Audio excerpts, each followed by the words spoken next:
हाँ, तो फिर आ जाइए साथियों, आप सब लोगों का देहाती अनमोल कहानी में स्वागत है।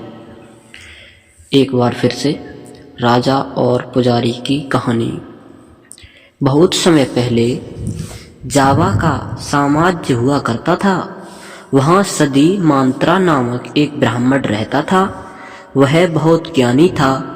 राजा भी उसके ज्ञान से काफ़ी प्रसन्न रहते थे। इसलिए उन्होंने ब्राह्मण को सारी सुख सुविधाएं दे रखी थीं।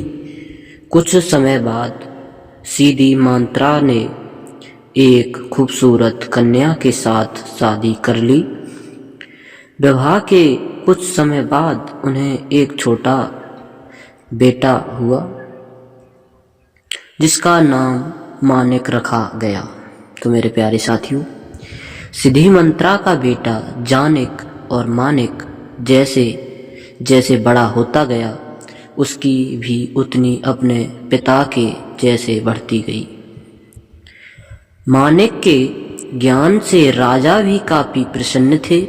धीरे धीरे कर मानिक को पूरे राज्य में अपने पिता जैसा सम्मान मिलने लगा। इतनी इच्छाएं होने के साथ साथ मानिक की एक बुरी आदत थी। वह दिन रात जुआ खेलता था। इस खेल में वह ऊंची बोली लगाने के बावजूद भी हार जाता था। तो मेरे प्यारे साथियों, धीरे धीरे करके उसने अपने माता पिता की सारी संपत्ति जुए में बर्बाद कर दी। तो मेरे प्यारे साथियों, यही नहीं, इस खेल के चलते उसने कई गांव वालों से भी उधार लेना शुरू कर दिया। यह सब देख उसके माता पिता काफी दुखी रहते थे। लाख कोशिश के बावजूद भी वे अपने बेटे को इस गंदी आदत से नहीं छुड़ा पाए। तो मेरे प्यारे साथियों, एक दिन गांव के लोगों ने मानिक से उसके उधार चुकाने के लिए कहा। मानिक तुरंत अपने पिता के पास पहुंचा और कहा, पिताजी मेरी मदद कीजिए। तो मेरे प्यारे साथियों, आप तो इतने ज्ञानी हैं, कृपया कर मुझे कुछ रास्ता बताइए। सीधी मंत्रा से अपने बेटा का यह दुख देखा नहीं जा रहा था। वह अपने पुत्र को दुखी देख बहुत व्याकुल हो रहे थे।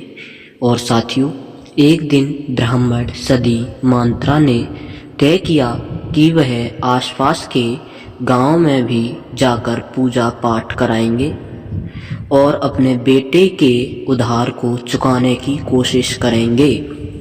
हालांकि सीधी मंत्रा के मन में यह चिंता हमेशा रहती थी कि पूजा पाठ करके बेटे के उधार के सारे पैसे उतार पाना मुनासिब नहीं है। एक दिन यही सब सोचते सोचते मंत्रा को नींद आ गई। तभी उन्होंने सपना देखा कि पूर्व दिशा की ओर एक ज्वालामुखी पर्वत है जिसमें एक बड़ा सा खजाना छिपा हुआ है। इसकी देखभाल नागा वैश्वी नाग का एक आदमी करता था। उस सपने में उसे यह पता चला कि उसे नागा वैश्वी से मदद मांगनी चाहिए। जब सिद्धि मंत्रा की नींद खुली तो वह काफी चकित हुआ। उसने तुरंत सारी बातें अपनी पत्नी को बताई। और मेरे साथियों, सिद्धि मंत्रा की बात सुनकर उसकी पत्नी ने कहा कि एक बार हमें इसे के बारे में पता करना चाहिए, शायद हमें सच में मदद मिल जाए। उसने कहा, चलिए हम दोनों साथ चलते हैं। आखिरकार हमारे लाड प्यार ने मानिक को बिगाड़ा है। सिद्धि मंत्रा अपनी पत्नी की बात से राजी हो गया। अगली सुबह दोनों उस पर्वत की ओर जाने के लिए निकल पड़े। और मेरे प्यारे साथियों, ज्वालामुखी पर्वत की ओर जाते समय सिद्धि मंत्रा और उसकी पत्नी दोनों को कई तरह के कष्ट झेलने पड़े, लेकिन उन्होंने सभी तकलीफ़ों को सहन किया और अंत में उस पर्वत के पास पहुँचे। वहां पहुंचकर ब्राह्मण ने मंत्र पढ़ते हुए घंटी बजानी शुरू कर दी। तभी वहां नागा वैश्की नामक व्यक्ति उपस्थित हुआ। सिद्धि मंत्रा और उसकी पत्नी ने झुककर नागा वैश्की को प्रणाम किया और अपनी परेशानी बताई। तो मेरे प्यारे साथियों, नागा वैश्की शांत होकर उनकी बातें सुन रहा था। उसे पता था कि ब्राह्मण सिद्धि मंत्रा बहुत ज्ञानी और भगवान के बहुत बड़े भक्त हैं। वह अपने पुत्र के कारण काफ़ी कष्ट में हैं। इसलिए नागा वैश्की ने उनकी मदद के लिए अपने शरीर का एक हिस्सा झाड़ा, जिससे ढेर सारा धन, जेवर और सिक्के की बरसात होने लगी। तो मेरे प्यारे साथियों, इसके बाद नागा वैश्की ने सिद्धि मंत्रा से कहा, हे ब्राह्मण, आप अपनी ज़रूरत के हिसाब से धन ले जाएं। इतना कहते ही नागा वैश्की वहाँ से गायब हो गए। इसके बाद सिद्धि मंत्रा और उसकी पत्नी ने अपनी ज़रूरत के हिसाब से धन बटोरा और नागा वैश्की को धन्यवाद कहकर वहाँ से चले गए। और मेरे साथियों, इधर अपने घर पर माता पिता को ना पाकर मानसिक बहुत चिंतित हो रहा था। दरअसल आधी रात को कभी भी उसके माता पिता घर से बाहर नहीं आए थे। उसे डर था कि उसने माता पिता उसके कारण किसी मुसीबत में ना फंस गए हों, क्योंकि उन्होंने उसे वचन दिया था कि जब तक वे उसके उधार चुकाने के लिए कोई व्यवस्था ना कर लें, वह घर नहीं लौटेंगे। तभी अचानक दरवाजे पर खटखट की आवाज़ सुनाई दी और मेरे प्यारे साथियों, मानिक दौड़कर दरवाज़ा खोलने पहुंचा। उसने देखा कि उसके पिता और माता लौट आए थे। यह देखकर वह बहुत खुश हुआ। उसने तुरंत उनसे पूछा कि वे कहाँ गए थे, लेकिन उन्होंने मानिक का प्रश्न को टाल दिया और उसने दूसरी बात करने लगे।